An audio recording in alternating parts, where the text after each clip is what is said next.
Baik teman-teman, sebelum kita mulai pelajaran PAI pada pagi hari ini, untuk memulai alangkah baiknya kita berdoa terlebih dahulu. Berdoa menurut agama kepada masing-masing. Doa mulai.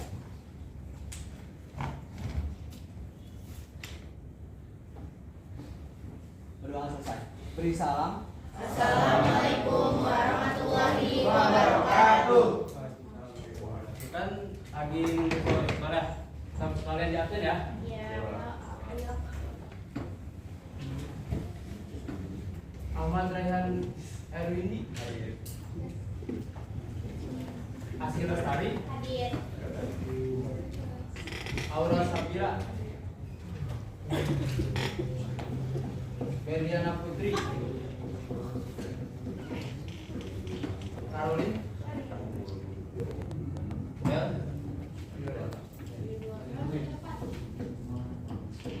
Desiree Decker,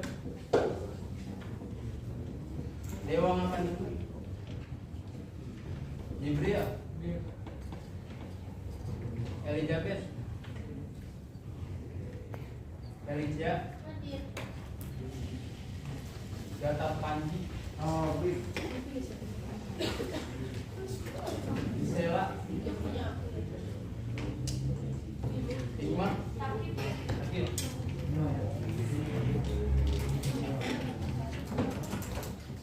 Danesya, Kenan, Hadir, Laurencia, Malik Al-Sabani, Maulidia Priyadi, Muhammad bin Barades,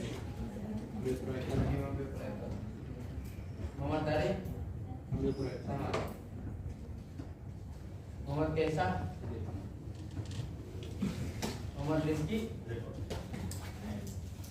Muhammad Japtan, Nabil Ilman, Nadiratul Nurul, Nadra Kamilia, Nasya, Hakim, Putra Darius,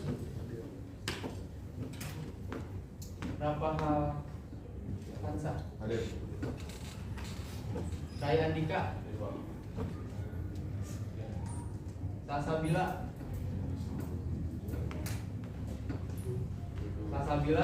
Sakinah, Siti Arini, Trinur Naila, Tania Putri. Udah ya selesai. Ada yang gak ada absen nggak? Semua kan?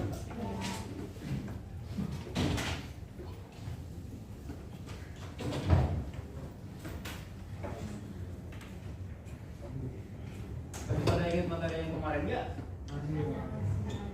Tentang apa itu materi kemarin?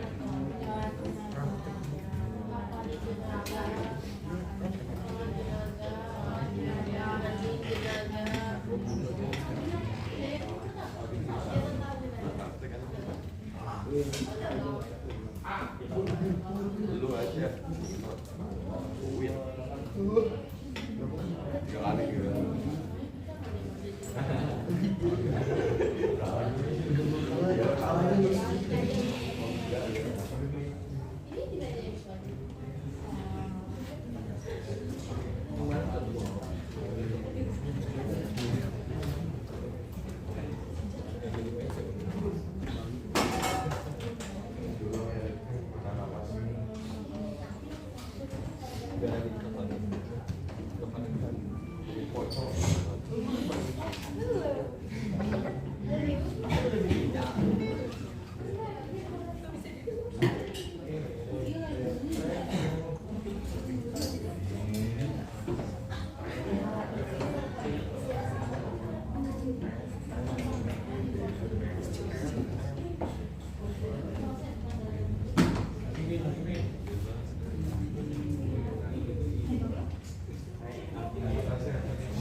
pengertian iman kepada Rasul. Iman kepada Rasul berarti meyakini bahwa Rasul itu benar-benar utusan Allah yang ditugaskan membimbing umatnya ke jalan yang benar agar selamat di dunia dan akhirat. Iman kepada Rasul secara bahasa dapat diartikan dari dalam dua bagian, yaitu iman yang artinya percaya atau meyakini, dan arti dari Rasul secara bahasa adalah utusan. Jadi iman kepada Rasul secara istilah artinya adalah meyakini bahwa Rasul merupakan utusan Allah yang menerima wahyu dari Allah. Ini perbedaan Nabi dan Rasul. Kalau Nabi, manusia pilihan yang diberi wahyu oleh Allah untuk dirinya sendiri dan tidak punya kewajiban untuk menyampaikan kepada umatnya.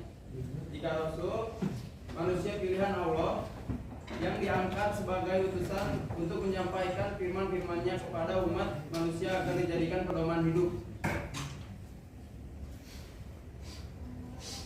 Para Rasul memiliki fungsi atau tugas. Yang pertama, membawa berita gembira atau peringatan kepada umatnya. Yang kedua, menyuruh umatnya untuk menyembah hanya kepada Allah dan senantiasa bertakwa kepadanya. Yang ketiga, mengajarkan seluruh umat agar senantiasa mempelajari kitab suci yang diturunkan kepada Rasul sebagai pedoman hidupnya.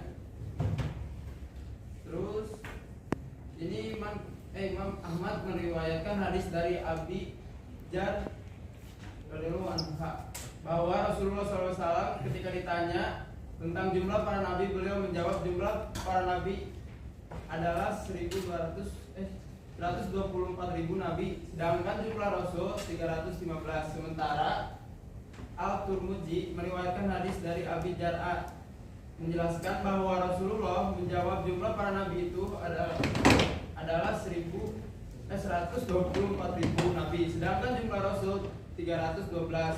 Jadi ada perbedaan tentang pendapat.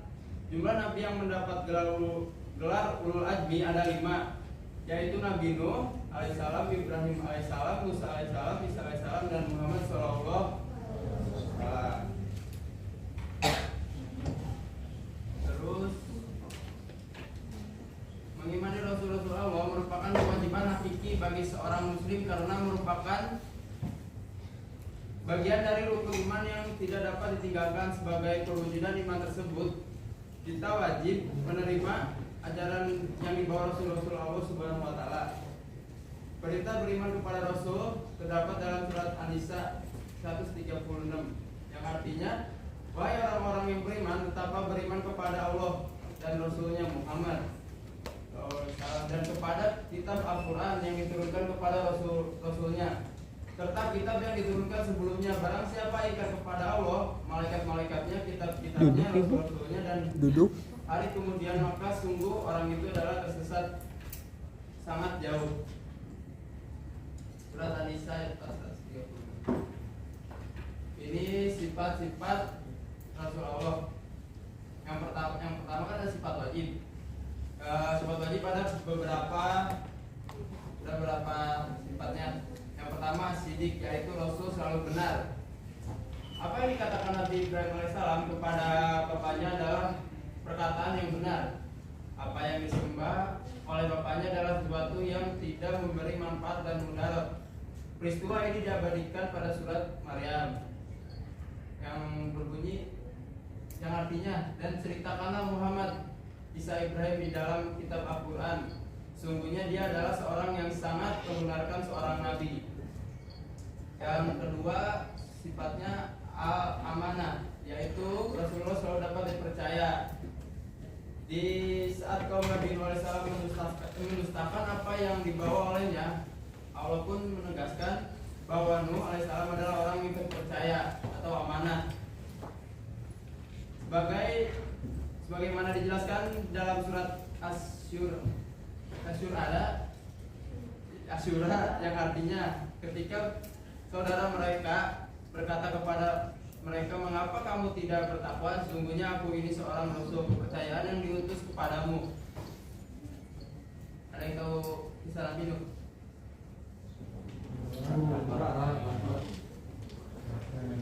Terus sifat yang ketiga al-tabligh, yaitu selalu menyampaikan wahyu. tidak ada satupun ayat yang disembunyikan Nabi Muhammad SAW dan tidak disampaikan kepada umatnya. Dalam sebuah riwayat diceritakan bahwa Ali bin Abi Thalib ditanya tentang wahyu yang tidak terdapat dalam Al-Quran. Ali pun menegaskan bahwa demi zat yang membelah biji dan melepas napas, tiada yang disembunyikan kecuali pemahaman seorang terhadap Al-Quran. Ini yang terakhir, sifat al-fatana, yaitu Rasul memiliki kecerdasan yang tinggi.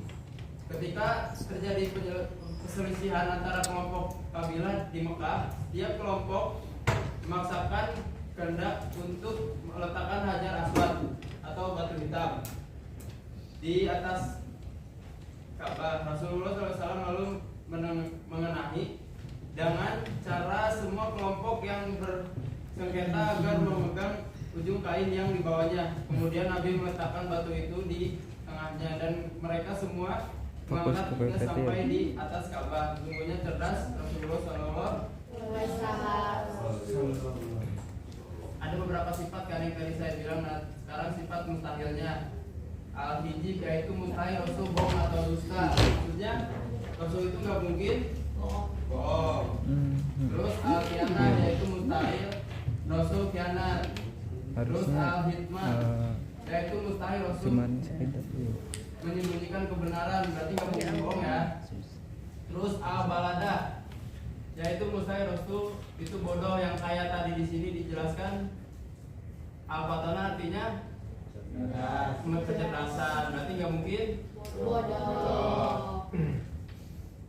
Terus sifat jais bagi Rasul adalah sifat kemanusiaan ya, yaitu al-ardu basirah, artinya Rasul memiliki sifat sebagaimana manusia biasa, seperti lapar, haus, sakit, tidur, sedih, senang, berkeluarga dan lain sebagainya. Kayak misalkan manusia itu mempunyai sakit, sedih, senang, sama Rasul juga ada namanya sifat jahid itu.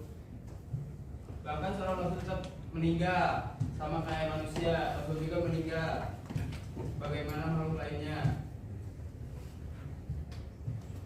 Terus ini hikmah beriman kepada Rasul Allah. Pentingnya orang Islam beriman kepada Rasul bukan tanpa alasan. Selain karena diperintahkan oleh Allah Subhanahu wa taala, juga ada manfaat dan hikmah yang dapat diambil dari beriman kepada Rasul. Di antara manfaat dan hikmah beriman kepada Rasul sebagai berikut. Yang pertama, makin sempurna imannya. Yang kedua, terdorong untuk menjadikan contoh dalam hidupnya. Yang ketiga, terdorong untuk melakukan perilaku sosial yang baik. Dan yang terakhir, memiliki teladan dalam hidupnya. Ini kalau hikmah-hikmah dalam beriman kepada Rasul Allah. Ini rangkumannya. Ini ada ini.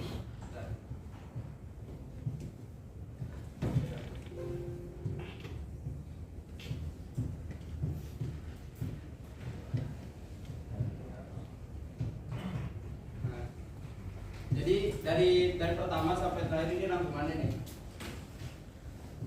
Jadi Nabi adalah manusia pilihan Allah yang diberi wahyu hanya untuk dirinya. Jumlah Nabi berdasarkan riwayat Ahmad ada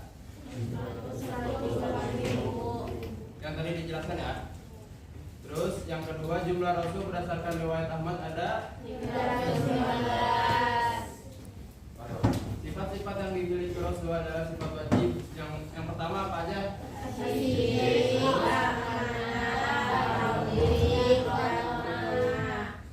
Terus sifat mustahilnya ada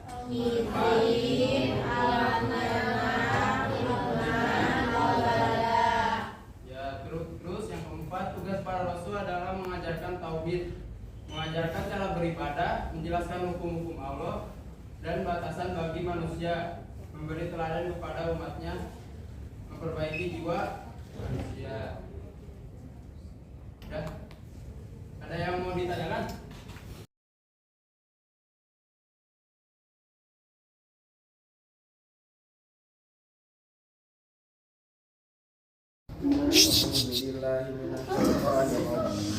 Bismillahirrahmanirrahim. Syara'a lakum من الدين ما وصى به نوحا والذي أوحينا إليك وما وصينا به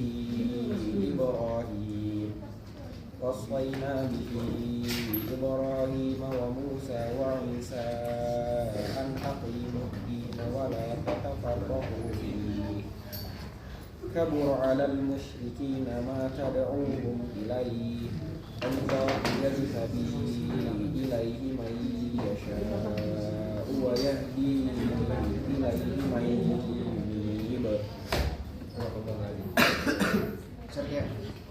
Diwasiatkannya kepada Nuh dan apa yang telah kami wahyukan kepadamu Muhammad, dan apa yang telah kami wasiatkan kepada Ibrahim, Musa dan Isa, yaitu tegakkanlah agama dan janganlah kamu berpecah belah di dalamnya. Sangat berat bagi orang-orang musyrik untuk mengikuti agama yang kamu serukan kepada mereka. Allah memilih orang yang Dia kehendaki kepada agama tauhid dan memberi petunjuk kepada agamanya bagi orang-orang yang kembali kepadanya. Shadaqallah. Baik teman-teman, sebelum mengakhiri kajian PAI pada pagi hari ini, alangkah baiknya kita berdoa terlebih dahulu. Berdoa bersama masing-masing. Berdoa mulai. Berdoa besar.